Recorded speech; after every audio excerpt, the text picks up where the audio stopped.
Hello मेरे प्यारे बच्चों, कैसे हैं आप सब। स्वागत है आप सभी का ओम शिव कोचिंग क्लासेज के यूट्यूब चैनल पे। बच्चों, मैं आज आप लोगों के लिए लेकर के आया हूँ पोएट्री का लेसन 2 है द साम ऑफ लाइफ। साम का मतलब होता है भजन, मतलब जीवन का भजन। और आप सभी इस वीडियो को जितना हो सके उतना शेयर करिएगा, इसको लाइक भी करिएगा और हमारे चैनल को सब्सक्राइब भी करिएगा। तो ज़्यादा देर न करते हुए अपने वीडियो की शुरुआत करते हैं। तो देखिएगा, यहाँ पे हमारा जो दूसरा पार्ट है पोएट्री का वो है द सम ऑफ लाइफ। इसको लिखा है यस डब्लू लॉन्गफेलो। ठीक है। तो बच्चों, आप सभी एक बात का ध्यान रखिएगा कि किसी भी पाठ से, आपके पोएम से एक जरूर आएगा कि उसके पाठ का नाम और उसके जो कवि हैं उसका नाम लिखने के लिए क्या आएगा। पिछले वीडियो में मैंने बताया था, तो वहाँ पे आप ध्यान रखिएगा। आप इस तरीके से करेंगे, this stanza has been taken या has been selected from the poem. ठीक है, from the poem the psalm of life, और उसके बाद में composed by H W Longfellow. इस तरीके से आप करिएगा। तो हम अपने इस वीडियो की शुरुआत करते हैं। इस वीडियो में आपको ये बताया गया है, इस कविता में आपको ये बताया गया है कि जीवन कैसा है। जीवन के बारे में सारी बातें बताई गई हैं कि जीवन में हमें अच्छा बनना है, जीवन में हमें कुछ करना है और गूंगे और बहरों की तरह नहीं बनना है, चरने वाले पशुओं की तरह भी नहीं बनना है, बल्कि हमें एक संघर्षशील योद्धा बनना है। हमें अपने परिणाम की चिंता नहीं करनी है, हमको आगे बढ़ना है। इन सभी चीज़ों के बारे में यहाँ पे बताया गया है। इसी से इस पाठ का नाम पड़ा है द सम ऑफ लाइफ। ठीक है, तो देखिएगा यहाँ पे, लाइफ इज रियल, जीवन सच्चा है, वास्तविक है। लाइफ इज अर्नेस्ट, जीवन कुछ कमाने के लिए है, कुछ करने के लिए है। ठीक है, तो फिर से देख लीजिएगा, लाइफ इज रियल, जीवन सच्चा है, जीवन वास्तविक है। लाइफ इज अर्नेस्ट, जीवन कुछ कमाने के लिए है या कुछ करने के लिए है। दूसरी लाइन है, and the grave is not its goal, और कब्र में ही मिल जाना इसका लक्ष्य नहीं है।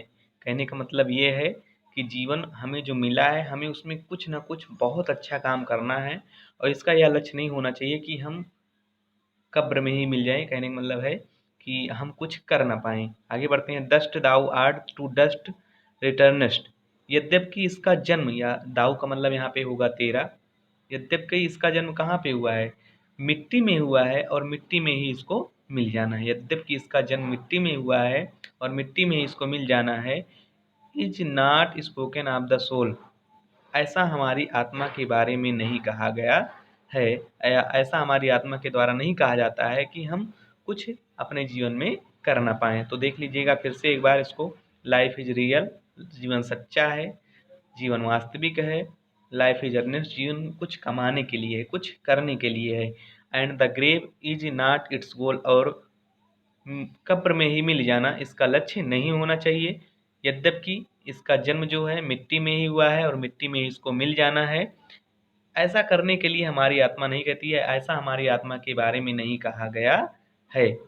कहने का मतलब हमें कुछ ना कुछ अपने जीवन में अच्छा करना चाहिए। आगे बढ़ते हैं, not enjoyment and not sorrow is our destined and our way, हमारे जीवन के भाग्य रूपी रास्ते पर, हमारे जीवन के भाग्य रूपी रास्ते पर ना तो दुख लिखा हुआ है और ना ही सुख लिखा गया है। फिर से देख लीजिएगा, हमारे जीवन के भाग्य रूपी रास्ते के अंत में, या कहने का मतलब है रास्ते में, ना तो सुख लिखा गया है और ना ही दुख लिखा गया है, बल्कि ये हमारे उन कार्यों का परिणाम होता है जो हम आज और कल में करते हैं। ठीक है, तो not enjoyment and not sorrow is our destined end or way, तो हमारे जीवन के भाग्य रूपी रास्ते में ना तो सुख लिखा गया है और ना ही दुख लिखा गया हो, चाहे वो शुरुआत हो चाहे अंत में हो। सुख और दुख जो हैं जीवन के हिस्से हैं। ठीक है, इस प्रकार आगे बढ़ते हैं, but to act that is tomorrow, लेकिन जो कार्य हम आज और कल करते हैं, finds us farther than today, उसको हम आने वाले कल में, कहने का मतलब भविष्य में आज की अपेक्षा और ज़्यादा बेहतर पाते हैं। कहने का मतलब है कि जैसे कि हम लोग अभी पढ़ेंगे तो कुछ दिनों के बाद हमारी परीक्षा होगी और जब हम परीक्षा देंगे तो उसके बाद में उसका परिणाम आएगा। तो यही इस लाइनों में समझाने का प्रयास किया गया है। फिर से देखिएगा, not enjoyment and not sorrow हमारे is our destined end or way. तो हमारे जीवन के भाग्य रूपी रास्ते के अंतिम पड़ाव में या मध्य में ना तो सुख लिखा गया है ना ही दुख लिखा गया है, यह तो हमारे कार्यों का परिणाम होता है। आगे है लेकिन, but to act that east में, लेकिन जो हम कार्य करते हैं आज और कल में, जो हम आज और कल में कार्य करते हैं वह भविष्य में या आने वाले दिनों में आज की अपेक्षा और ज़्यादा बेहतर होता है या और ज़्यादा बेहतर हमको मिलेगा या हम और ज़्यादा बेहतर पाएंगे। निश्चित रूप से आप लोगों को समझ में आ रहा होगा। देखो ये कविता है और कविता है तो इसमें आपको अपने पास से थोड़ा सा अर्थ जोड़ना पड़ेगा। मैं अपनी तरफ से पूरी कोशिश कर रहा हूँ, आप आराम से इसको पढ़िएगा। आगे बढ़ते हैं हम लोग। In the world's broad field of battle, broad का मतलब चौड़ा, फील्ड का मतलब मैदान, ऑफ बैटल का मतलब होगा, बैटल का मतलब होगा यहाँ पे युद्ध।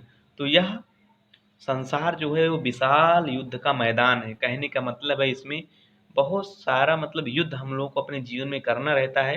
ठीक है, तो in the world's broad field of battle, यह संसार एक विशाल युद्ध का मैदान है। In the bivouac of life, हमारे और हमारा जो जीवन है, हमारा जीवन है या हमारा जो जीवन है उसमें क्या है, एक अस्थाई पड़ाव है। हमारे जीवन का कोई भी मतलब पड़ाव नहीं है कि हम कब मतलब जीवित रह सकते हैं या कब हमारी मृत्यु हो सकती है या कभी भी हमको कुछ हो भी सकता है। तो यही कह रहे हैं इन द बाइबक ऑफ लाइफ, और हमारा जीवन इसमें क्या है, एक अस्थाई पड़ाव है। हम लोग इसमें अस्थाई रूप से नहीं रह सकते हैं, इसलिए कह रहा है यह संसार एक विशाल युद्ध का मैदान है। आगे देखते हैं, be not like dumb driven cattle, हमें गूंगों और बहरों की तरह नहीं बनना है। हमें गूंगों और बहरों की तरह नहीं बनना है, ड्राइवन कैटल, और ना ही चरने वाले पशुओं की तरह बनना है। कैटल का मतलब होगा चरने वाले पशु, और ड्राइवन का मतलब चरने वाले, और कैटल मतलब पशु। तो ना ही हमें गूंगे और बहरों की तरह बनना है और ना ही हमें चरने वाले पशुओं की तरह बनना है, बल्कि हमें क्या बनना है। देखिए आगे वाली लाइन कह रहे हैं, be a hero in the strife, बल्कि हमें एक संघर्ष करने वाला वीर योद्धा बनना है। बल्कि हमें क्या है, एक संघर्ष करने वाला वीर योद्धा बनना है। कहने वाला हम जब तक संघर्ष नहीं करेंगे अपने जीवन में तब तक हम आगे नहीं बढ़ेंगे। आगे चलते हैं, फिर से देख लो इन चार लाइनों का अर्थ। In the world's broad field of battle, in the bivouac of life, यह संसार एक विशाल युद्ध का मैदान है और हमारा जीवन जो है इसमें एक अस्थाई पड़ाव है। हमारे जीवन का कोई भरोसा नहीं है कि हमको क्या कब हो जाए। ठीक है, आगे है कि हमें गूंगे और बहरों की तरह नहीं बनना है और ना ही हमको चरने वाले पशुओं की तरह बनना है, बल्कि हमें एक संघर्ष करने वाला वीर योद्धा बनना है जो चुनौतियों का डटकर सामना करे। आगे चलते हैं, let us then be up and doing, आओ हम सब उठें जागें और मिल करके कार्य करें। आओ हम सब उठें जागें और मिल करके कार्य करें, with a heart for any fate, दिल से मन लगा करके कार्य करें और उसके परिणाम की चिंता ना करें। आओ हम सब उठें जागें और मिल करके दिल से कार्य करें और उसके परिणाम की चिंता ना करें। आगे है, still achieving still pursuing, learn to labour and to wait, हमें अपने जीवन में कभी प्राप्त करने वाला, कभी खोने वाला और कभी अनुसरण करने वाला, और क्या करना चाहिए, हमें अपने जीवन में कभी प्राप्त करने वाला, कभी अनुसरण करने वाला, कभी खोने वाला, learn to labour and wait, और कठिन परिश्रम के बारे में सीखने वाला और परिणामों की प्रतीक्षा करने वाला बनना चाहिए। तो फिर से देख लीजिएगा, आओ हम सब उठें जागें और मिल करके हृदय से दिल दिल से मन लगाकर कार्य करें और उसके परिणाम की चिंता ना करें।